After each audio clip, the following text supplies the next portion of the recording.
Notre enfant d'Abraham ce soir est une fille d'Abraham. Bonsoir Tamar Saraga.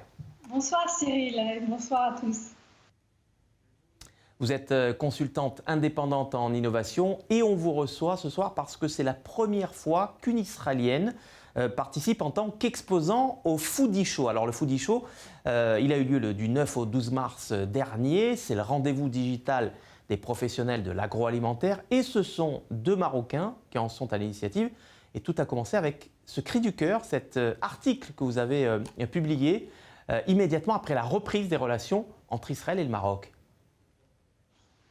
Absolument, Cyril. En fait, effectivement, dès l'annonce de la normalisation des accords entre Israël et le Maroc, j'ai effectivement publié un post sur LinkedIn, aussi bien en anglais, en français qu'en arabe, pour expliquer qu'en tant que Marocaine, je souhaitais, maintenant que les relations peuvent se faire sous la lumière, puisque c'était quelque chose qui n'était pas caché, c'est-à-dire qui était caché au sens où ça n'était pas fait de manière officielle, mais les relations entre Israël et le Maroc ont toujours subsisté et se sont toujours faites, sauf que là, on peut le faire de manière officielle et ramener ces relations à un autre niveau. Donc j'ai en fait effectivement publié ce post pour dire que je lançais une initiative depuis Israël pour rapprocher Israël et le Maroc sur le plan de l'innovation et favoriser les collaborations entre les deux pays. Dans quel domaine de l'agroalimentaire la coopération entre Israël et le Maroc va-t-elle pouvoir se bâtir ?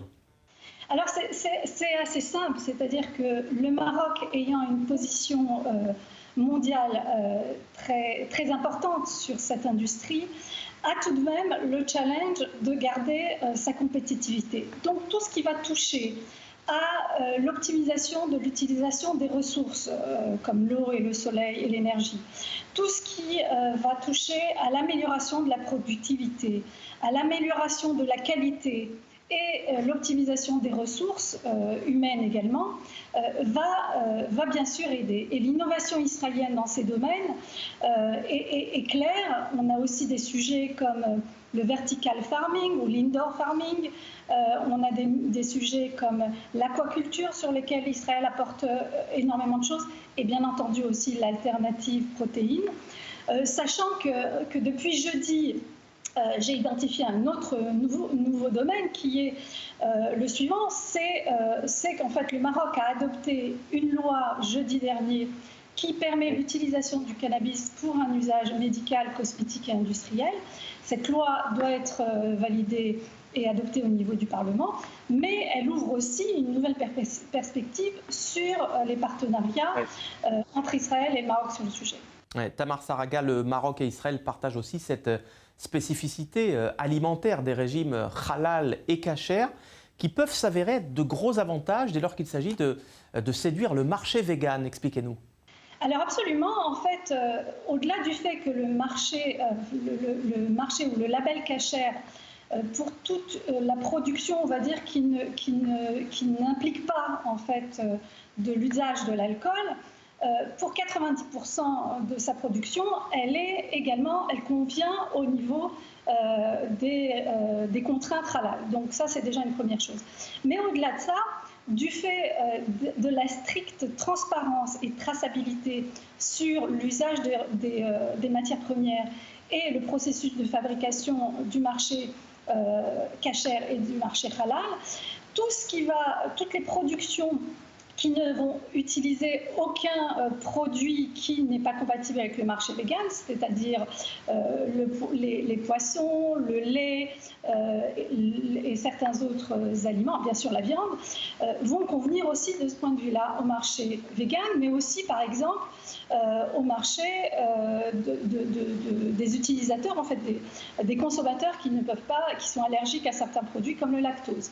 Donc tout le marché, on va dire parvé, ce qu'on appelle parvé en Israël parce qu'ils ne contiennent ni viande ni lait, peuvent aussi convenir à ce marché-là. Ce qui ouvre des perspectives en fait assez intéressantes aussi bien pour le halal que pour le kasher. Voilà donc la relation israélo-marocaine qui reprend forme et qui s'étend désormais à de nombreux secteurs. Sur le plan personnel, Tamar Saraga, j'imagine qu'il y a aussi beaucoup d'affect dans cette démarche puisque vous êtes né à Rabat de parents juifs marocains avant de faire une belle et longue carrière en France et puis de revenir en Israël pour lancer donc cette initiative et devenir consultante. Absolument, Cyril. Effectivement, donc pour ma part, je suis née à Rabat. Mes parents sont d'origine de Marrakech et de la région, mais ils ont habité également ensuite à Petit-Jean, Sidi Kassem et à Meknès. Et au-delà effectivement de l'attachement et de l'affect que vous avez évoqué par rapport au Maroc, et ce qui m'a toujours amené à beaucoup voyager au Maroc pendant toutes ces années, j'ai une histoire un petit peu personnelle et d'attachement aussi au Maroc parce que ma famille et mes parents qui ont habité, comme je le disais tout à l'heure, à Sidi Kassem Petit-Jean, en août 1955, il y a eu un massacre avec des émeutes à Petit-Jean. Et en fait, mes parents, avec mon frère et une de mes sœurs, qui était toute petite à cette époque-là, ont été sauvés lors de ces émeutes, par leurs voisins musulmans qui ont fait croire aux émeutiers que mes parents n'étaient pas là et donc leur ont dit de passer leur chemin. Et c'est quelque chose que l'on célèbre dans la famille, donc aussi bien au niveau, nous, des enfants que des petits-enfants et maintenant des arrière-petits-enfants de mes parents chaque année. Et avec une reconnaissance et un attachement, bien entendu, encore plus fort par rapport au Maroc. Eh bien voilà, la boucle est bouclée. Tamar Saraga, consultante indépendante en innovation, merci d'avoir été notre invitée. Merci Cyril. Pour cette nouvelle rubrique, Les enfants d'Abraham.